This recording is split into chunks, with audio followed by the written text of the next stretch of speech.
সুপ্রিয় দর্শক, আপনাদের সাথে আছি আমি জ্যোতিষী প্রকাশ অধিকারী। আজ আপনাদের জন্য যে অনুষ্ঠানটির আয়োজন করেছি তার শিরোনাম টাকার পাহাড় কেতুর হাতে, আপনি কতটুকু পাবেন।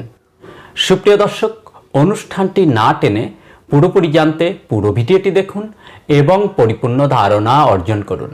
সেই সাথে যারা আমার চ্যানেলটিতে নতুন, এখনও সাবস্ক্রাইব করেননি, তারা অনুগ্রহপূর্বক আমার চ্যানেলটি সাবস্ক্রাইব করুন এবং পাশে রাখার বেলটি প্রেস করে অল সিলেক্ট করে পরের ভিডিওর নোটিফিকেশন পেতে আমার সাথেই থাকুন।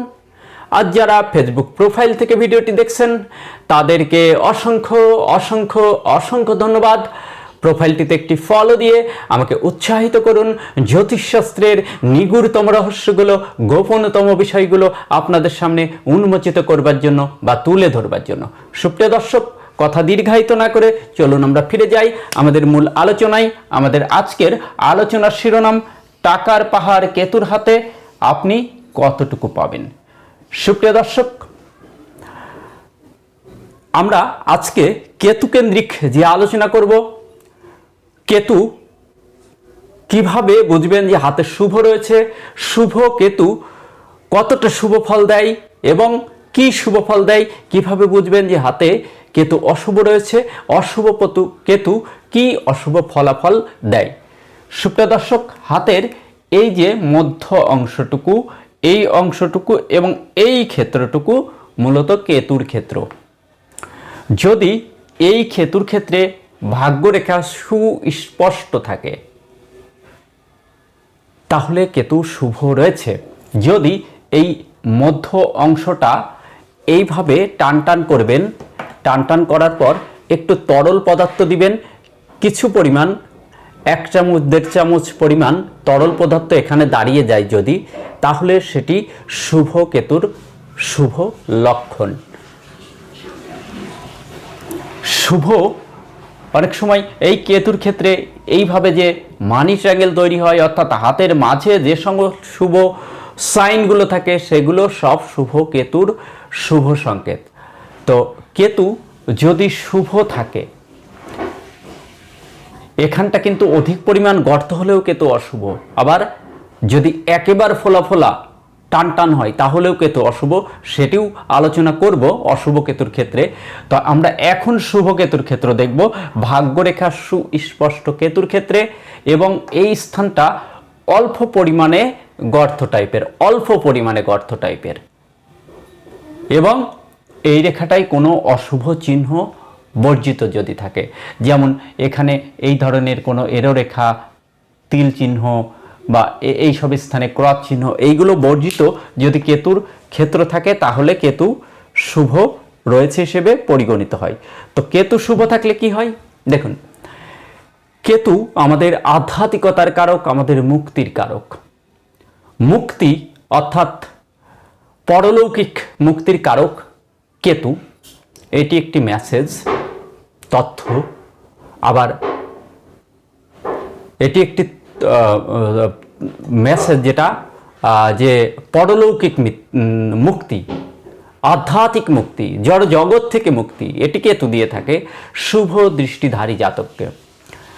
এবং সেই সাথে ইহজাগতিক মুক্তি, এটিও কিন্তু কেতু দিয়ে থাকে। কেতু হচ্ছে বংশের কারক, বংশের ধারক, গোপনীয়তার কারক। কেতু শুভ থাকলে সেই সকল জাতক জাতিকার সন্তান কখনো বিপদগামী হয় না, সন্তান পিতামাতাকে কখনোই বৃদ্ধকালে ছেড়ে যায় না। কেতু শুভ থাকলে এরা খুব গোপনীয়তা বজায় রাখতে পারে, এদের গুপ্ত বিষয়গুলো থেকেও এরা অর্থ আগমন করে থাকে জীবনে। অর্থাৎ শুভ কেতু থাকলে তাদের, দেখুন যে ভাগ্যরেখাটি কিন্তু কেতুর মধ্যে দিয়ে উঠেছে, তাই তো ভাগ্যের কারক হচ্ছে কেতু। যেমন বংশের কারক, বংশের ধারক, বংশের রক্ষক, সন্তানের কারক কেতু, তেমনি কেতু ভাগ্যের কারক। তো কেতু যাদের শুভ থাকে, কথিত আছে যে কেতু শুভ থাকলে মানুষকে একেবারে রাস্তা থেকে তুলে এনে রাজপ্রাসাদে স্থাপন করতে পারে। অর্থাৎ শুভ কেতু মানুষকে একেবারে জিরো থেকে হিরো করতে পারে কেতুর শুভ দৃষ্টি থাকলে। অর্থাৎ কেতু শুভ থাকলে তাদের জীবনে অধিক আয়, হঠাৎ প্রাপ্তি, হঠাৎ আয়, গুপ্ত কর্ম থেকে আয়, গুপ্ত আয় এবং প্রচুর আয় এরা করে থাকে। এবার আমরা দেখব যে কেতু অশুভ থাকলে কিভাবে বুঝবো এবং অশুভ কেতু কিভাবে অশুভ ফল দেয়। যদি ভাগ্যরেখা এইভাবে ঢেউ খেলাতে খেলাতে ওঠে, কিংবা ভাগ্যরেখা ছিঁড়তে ছিঁড়তে ভাঙতে ভাঙতে ওঠে, কিংবা এই ভাগ্যরেখাতে কোনো এরো রেখা এসে কেটে দেয়, কিংবা ভাগ্যরেখাতে ক্রস চিহ্ন কিংবা হাতের মিডিলে তিল চিহ্ন যদি পরিলক্ষিত হয়, যদি ভাগ্যরেখা ভেঙে যায়, ভাগ্যরেখা যদি এভাবে ভেঙে যায় তাহলে কেতু অশুভ। যদি হাতটা এইভাবে টান টান করবেন, যে দেখা যাচ্ছে যে আমি টান করে দেখাবো, হাত একদম এরকম টান টান হয়ে গেল, একটু তরল দিলেও একটু তরল থাকে না, কিংবা এখানে এরকম গর্ত টাইপের, তাহলেও কেতু অশুভ। তো অশুভ কেতুর অশুভ প্রভাব কি? কেতু যদি অশুভ থাকে তাহলে খুব সাবধানতা অবলম্বন করবেন। আপনি যত শক্তিশালী, যত ক্ষমতাশালী মানুষ হন না কেন, এই কেতু কিন্তু আপনার বিরুদ্ধে গুপ্ত ষড়যন্ত্রের জাল বিস্তার করছে। এই কেতুর প্রভাবে গুপ্ত ষড়যন্ত্রের জাল আপনার বিরুদ্ধে বিস্তার হচ্ছে, আপনার অজান্তেই বেড়ে উঠছে এই ষড়যন্ত্রের জাল। এই অশুভ কেতু মানুষকে রাজপ্রাসাদ থেকে রাস্তায় নামাতে পারে সহসা। গুপ্ত কর্ম ফাঁস, গুপ্ত প্রেম ফাঁস, গুপ্ত ষড়যন্ত্রের শিকার, গুপ্ত হামলার শিকার, সর্বোপরি সন্তান বিপদগামী হওয়া। দেখবেন যে সমস্ত পিতামাতার বৃদ্ধাশ্রমে বা সন্তান থেকে বয়সকালে বিতাড়িত হতে হয় বা একাকিত্ব থাকতে হয়, এদের প্রত্যেকেরই কেতু অশুভ রয়েছে।